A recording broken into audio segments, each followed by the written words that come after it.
Sit tayo, bros. 7 minutes. Okay.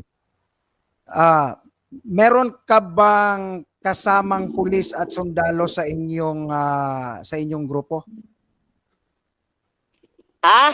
Meron ba Meron ka bang kasama sa MCGI na sundalo at pulis? Meron ba? Oo, wala. Hindi pa ako MCGI. MCGI believers lang ako. Dala ko aral ng MCGI. Hindi ko alam kasi di pa ako nakapagpa-doktrina doon. Plano ko pa lang papasok. Hindi daw niya Wala. alam. Okay, wala kang church na pinasukan ngayon. Wala pa kasi unang-una malayo kami sa church dahil nga bukid kami nakatira. Ang layo kaya hindi pa ako makapagpa-doktrina. Plano ko pag-uwi sa Maynila. Pero kausap ko na mga MCGI at tinatanggap nila ako bilang kapatid. Next question. Okay. Nakikinig ngayon ang lahat ng sandatahan, kapulisan, ako chaplain ako sa pulis. Tapos mga sundalo. Okay? Tanong ko sa iyo, kung ang tupa o Christian o ligtas na pulis nakapatay ng adik dahil lumaban, mali ba yun sa Biblia? Oo o hindi? Kung sa Biblia, mali yun. Kasi Mali. sabi ng Diyos, huwag kang papatay. Galatians 5:19. Pag pumapatay ka, wala kang bahagi sa kaharian ng langit. Kaya nga sabi sa unang uwan ng 3 ng Diyos, kahit magsalita ka nga lang ng masama laban sa kapatid mo, pumapatay ka na eh. Ayaw ni Kristong pumatay. Pero dahil sa batas ng lipunan, nagagawa yun ng tao.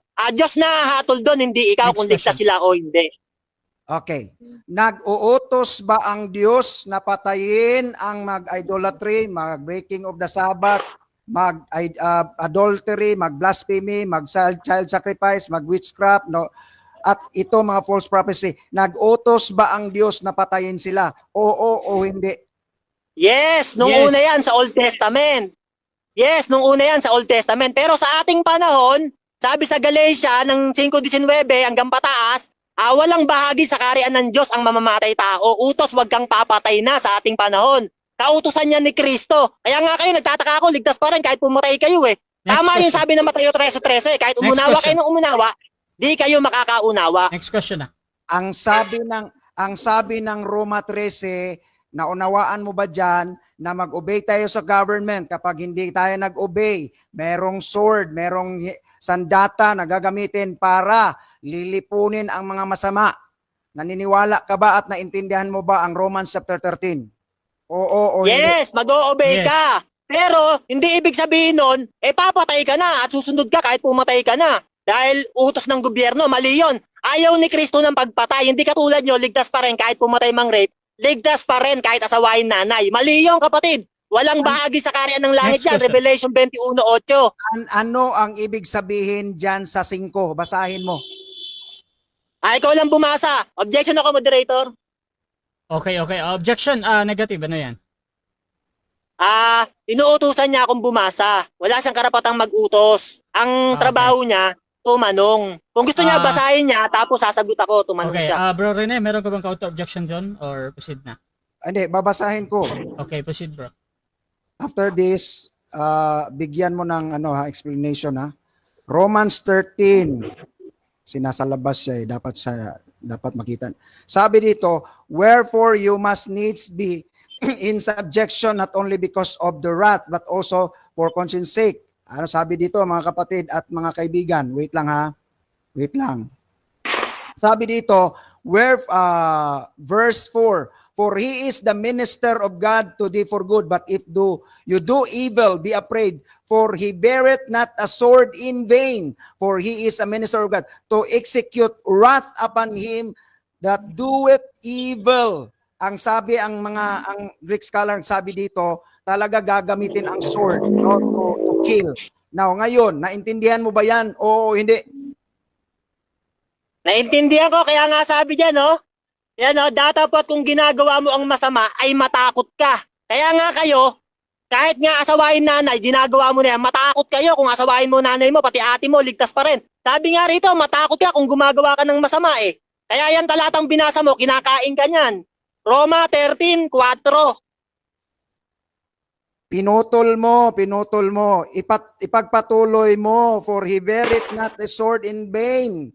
Oh, yung sandata dyan, for he is the minister to execute wrath upon him who doeth evil. Anong ibig sabihin yan? Ipagpatuloy mo, pinuputol mo eh. Okay, pagpapatuloy ko, sabi diyan, sapagkat siya'y ministro ng Diyos at tagapaghiganti sa ikagagalit sa gumagawa ng masama.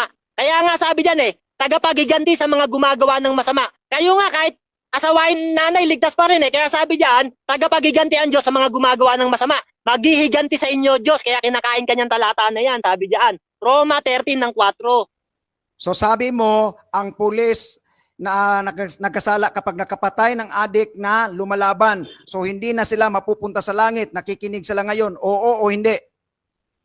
Pag nasa labas ng iglesia, unang Korinto 15:13, datapot sa mga nasa labas, Diyos ang hahatol. Iba kayo doon kasi kayo nasa loob kayo ng iglesia, tapos pumapatay ka pa. Kaya wag mo itutulad yung mga pulis na nasa labas na wala sa iglesia. Kayo, hindi kayo ligtas. Dahil nga pumapatay kayo, nang re-rape pa kayo, ligtas pa rin kayo Kasamaan yan, sabi sa binasa mo, Roma 13:4, Sa mga gumagawa ng masama, galit ng Diyos ang hihigante. So ito, next question. So naniniwala ka na walang pulis at army, military, NBI na mga nasa iglesia? Oo o hindi? Meron sa mga iglesia. Pero sabi ng Biblia, ang Diyos ang hahatol. Ang hirap kasi sa'yo, ikaw ang umahatol, ligtas pa rin kahit mang-rape pumatay. Sabi ng Biblia, Diyos ang hahatol Kaya ikaw, mali ka dyan, para ka palang Diyos, hinahatulan mo, ligtas pa rin kahit nakasawain nanay. Sabi ng Biblia, sa Roma 13:4 na binasa mo, galit ang gagawin sa'yo ng Diyos. Okay. Ang teaching ng OSAS ay ganito, ang tupa ay magkasala, ang tupa ay mag-confess, ang tupa ay dinidisiplina, ang tupa ay pinapatawad. Bakit mo pinuputol at doon ka lang nag-focus sa kasalanan at wala sa confess, wala sa disiplina, wala sa pinapatawad? Doon mo lang pinuputol. Okay, sasagot ako. Tama yan, pinapatawad. Pero kung sinasadya mo na kasalanan, pinatawad ka na, nilinis ka na, wala nang hain natitira pa para sa kasalanan. Hindi na pwedeng iandog si Kristo. Sabi ng Biblia, isang kakilakilabot na paghihintay sa paghuhukom at isang kabangisan ng apoy ang lalamon sa kaaway. Kayo yun. Kasi nga kahit asawain nanay, ligtas pa rin Kayo yan. Kung nagsinungaling ka sa ilang beses sa isang araw, alam mo yan, no? Nagsinungaling pabalik-balik yun. Objection, moderator. Hindi, wala pa muna. Parang sa tanong niya kasi, para kasing pinaparatangan niya ako na kung nagsinungaling daw ako. Para talaga siyang Diyos Parang alam niya yung mga ginagawa ko o nahuhulaan niya. Okay. Ayoko ng halimbawa, gusto ko totoo, kapatid. Bible pinag-uusapan dito, walang halimbawa dito. Okay na. Totoo tong pinag-uusapan natin. Nag-object ka dahil doon sa tanong, no? Bro Rene, auto objection. Okay. So, halimbawa, sabi ko, kung tayo magkasala ng pagsisinungaling araw-araw, ilang beses ka ba magsisinungaling sa isang araw? Ilang beses ka bang patatawarin ng Diyos kung humingi ka ng tawad? Okay. May dalawang kasalanan sa Biblia. Isang kasalanang sinasadya at isang kasalanang hindi sinasadya. Roma 7:19. Kung nagagawa natin ang ating mga kasalanan, hindi na tayo ang gumagawa nito, kundi ang kasalanang tumitira sa atin. Ibig sabihin nun, hindi mo yun sinasadya. Pero kung sinasadya mo na, ikaw, asawain mo nanay mo, pati ate mo, ligtas ka pa rin. Time. Malaking kasamaan yan. Hebrews 26:27. Time. Itatapong ka sa apoy. Kaya sinungaling kayo Okay, so dyan nagtatapos mga kapatid ang ating second stage ng debate. At dako tayo sa final conclusion. Mauna dito si Brother Mario ng MCGI bilang negatibo mga kapatid patungkol dito sa one sheep always sheep or one save always save mga kapatid. Pero bago yan, shoutout muna sa ating nasa live kay De Mateo. Sabi niya basta siya may mismo nagsasabi na papatay siya. Daming nakikinig dito na makakapagpatunay. Shoutout din kay Eme Alfonso. Agree ako dyan sa MCGI of fake yung OSAS. Ay nako, di ganyan ang OSAS na pinaniniwalaan ko. No way ko tatanggapin pag ganyang view ng OSAS. Ayawan na, fake yun. Shoutout din mga kapatid kay Westlake Tires. Congrats Mario San Diego. Taob ang OSAS ni Rene Medel.